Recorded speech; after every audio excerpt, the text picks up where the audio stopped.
Welcome to Surya Krishna maths இயற்கணிதம் standard 10 பயிற்சி 3 அது 1ல் 2வது கணக்கு பார்க்க போகிறோம். முதல் கணக்கு முதல்ல பார்த்து இப்போ 2வது கணக்கு பார்க்க போகிறோம். இது அதே மாதிரி தான் மீ போ வாவும் மீ போ மாவும் காணணும். அதோட மேலும் எஃப்எக்ஸ் இன்ட்டு ஜிஎக்ஸ் சீக்வல்ட் மீ போ மா இன்ட்டு மீ போ வா சமமாக இருக்கிற மாதிரி இந்த சம்மு நம்ம கண்டுபிடிக்கணும். இப்போ சம்மோட வாசிக்கிற பாருங்க சம்மை X squared Y plus X Y squared X squared plus X Y. இப்போ முதல்ல எஃப்எக்ஸுக்கு கொடுத்துருக்காங்க பாருங்க. எஃப்எக்ஸையும் எஃப்எக்ஸ் வந்து X squared Y plus X Y squared மற்றும் GX equal X squared plus X Y என்க. இதை நம்ம தீர்க்க போகிறோம். இப்போ முதல்ல நம்ம என்ன கண்டுபிடிக்கணும்? எஃப்எக்ஸ் ஜிஎக்ஸ் பெருக்கணும். அதனுடைய ஆன்சரும் மீ போவா மீ பேமா ரெண்டுடைய ஆன்சரும் சமமாக வரணும். இப்போ தீர்வு இப்போ கண்டுபிடிக்க போகிறோம். இப்போ முதல்ல எஃப்எக்ஸ் எடுத்து எழுதிக்கணும்.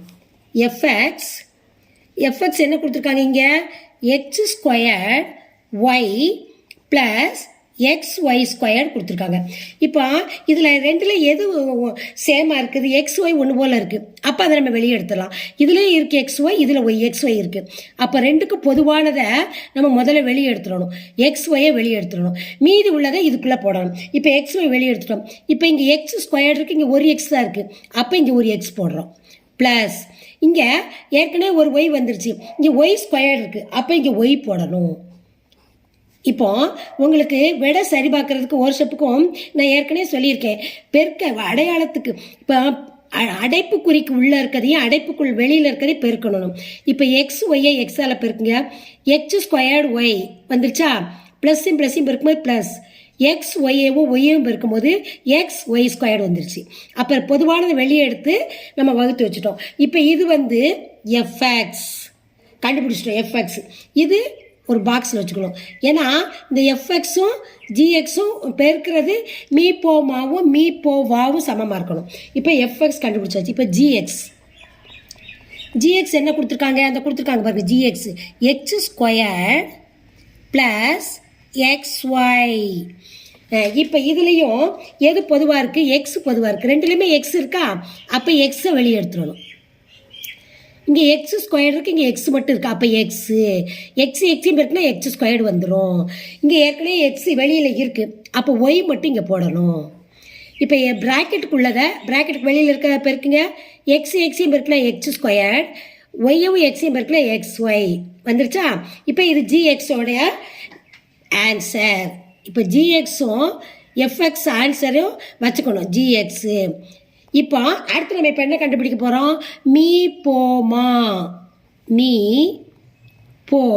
மா கண்டுபிடிக்க போகிறோம். மீ போ மாவும் மீ போ வாவும் கண்டுபிடிச்சா தான் நம்ம இதோட சமமாக இருக்கான்னு நம்ம பார்க்க முடியும்.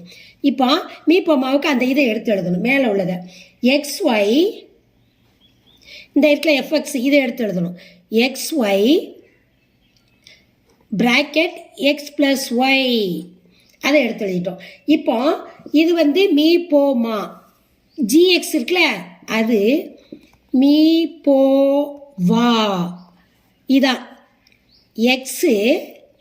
எக்ஸ் ப்ளஸ் ஒய் கண்டுபிடிங்க. இப்போ நம்ம என்ன செய்ய போகிறோம்? எஃப்எக்ஸையும் பெருக்கல் ஜிஎக்ஸையும் நம்ம பெருக்க போகிறோம். ரெண்டையும் பெருக்க போகிறோம். ஏற்கனவே எஃப்எக்ஸ் என்ன கண்டுபிடிச்சிருக்கோம்? இதை கண்டுபிடிச்சிருக்கோம். அதை எழுதணும். X y bracket x plus y பெருக்கல் ரெண்டையும் பெருக்க போகிறோம். ஜிஎஸ் இந்த கண்டுபிடிச்சி வச்சுருக்கோம். X plus y. இப்போ இது ரெண்டையும் நம்ம பெருக்கணும். நல்லா கவனிங்க. பெருக்கும் பொழுது முதல்ல இந்த வெளியில் அடைப்புக்கு வெளியில் இருக்கிற மாதிரில பெருக்கணும். எக்ஸ் ஒய் இன்ட்டு எக்ஸ் இருக்குது. ரெண்டையும் பெருக்கும்போது என்ன ஒரு எக்ஸையும் பெருக்கும்போது எக்ஸ் ஸ்கொயர் ஒய் ரெண்டையும் பெருக்கிட்டோம் வெளியில் இருக்கிறத. இப்போ ப்ராக்கெட்டில் உள்ளே இருக்க பெருக்கிறோம். பெருக்கும் பொழுது x plus y the whole squared. ஏன் ஹோல் ஸ்கொயர் போட்டிருக்கேன்? இங்கேயும் XY இருக்குது, இங்கே XY இருக்குது. அப்போ 2 இருக்குது. அப்போ அதனால ஒரு XY போட்டு ஹோல் ஸ்கொயர்டு. இந்த ஹோல் ஸ்கொயர்டு முழுதுக்கு 2 அடுக்கு. இது ரெண்டுமே 2 அடுக்குன்னு எழுதியிருக்கேன். முதல்ல வெளியில் இருக்கிறத பெருக்கியிருக்கோம். எக்ஸையும் பெருக்குனா X² ஒய் போட்டாச்சு. இது ரெண்டையும் சேர்த்து பெருக்கியிருக்கேன். ரெண்டுமே XY இருக்கனால X + Y the whole squared முழுவதுக்கு 2. இப்போ இது பெருக்கியாச்சு. இப்போ அடுத்து இப்போ மீப்போவாவும் பெருக்கணும். பெருக்கினாதான் இந்த ஆன்சர் நமக்கு வருதான்னு. இது வந்து நம்ம வச்சுக்கிடணும் ஃபர்ஸ்ட் ஈக்குவேஷன். இப்போ எஃப்எக்ஸையும் ஜிஎக்ஸையும் பெருக்கிறது ஃபர்ஸ்ட் ஈக்குவேஷன். இப்போ அடுத்து என்ன பெருக்க போகிறோம்? மீப்போமா பெருக்கல் மீப்போவா பெருக்க போகிறோம். மீப்போமா என்ன கண்டுபிடிச்சிருக்கோம்? இந்த கண்டுபிடிச்சிருக்கோம். இதை எடுத்து எழுதணும். XY பிராக்கெட் X + Y பெருக்கல் 2 பெருக்க போகிறோம். இந்த மீப்போவா இந்த கண்டுபிடிச்சிருக்கோம். X + Y.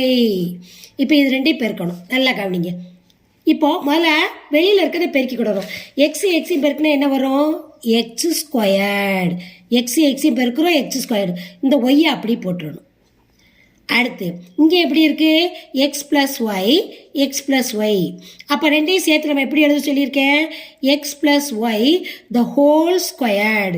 2 தடவை பிரிஞ்சிருக்க, நம்ம சுருக்கி எழுதியிருக்கோம். அவ்வளோதான். 2 விரிச்சிருக்கு X + Yன்னு அதை நம்ம சுருக்கி X + Y the whole squared. இது ஆன்சர். இப்போ அடுத்த ஸ்டெப்பு கவனிங்க. மீப்பேவாவும் இப்போ அடுத்த ஸ்டெப்பு இது நம்ம எழுத போகிறோம். இது 2 பெருக்கிது. இப்போ ஃபர்ஸ்ட் இது வந்து செகண்ட் ஈக்குவேஷன். இது செகண்ட் ஈக்குவேஷன். இப்போ ஃபர்ஸ்ட் ஈக்குவேஷன் எப்படி இருக்குது? நல்லா கவனிங்க. X² X + Y the whole squared. Second equation X² X + Y the whole squared. அப்போ 2 சமமாக இருக்குது. அப்போ ஃபர்ஸ்ட் ஈக்குவேஷனும் செகண்ட் ஈக்குவேஷனும் சமமாக இருக்குது. இப்போ ஆன்சர் தீர்வு வந்து fx × gx மீப்போமா × மீப்போவா. இப்போ 2 சமமாக இருக்கா? அப்போ நம்ம கேட்டிருக்க கணக்கு மேலே என்ன கேட்டிருக்காங்க? மீப்போமா சமமாக இருக்கணும். fx × gx மீப்போமா சமமாக இருக்கணும். அப்போ நம்ம செய்த கணக்கு சரி. ஆன்சர் சரி. இது ஆன்சர்.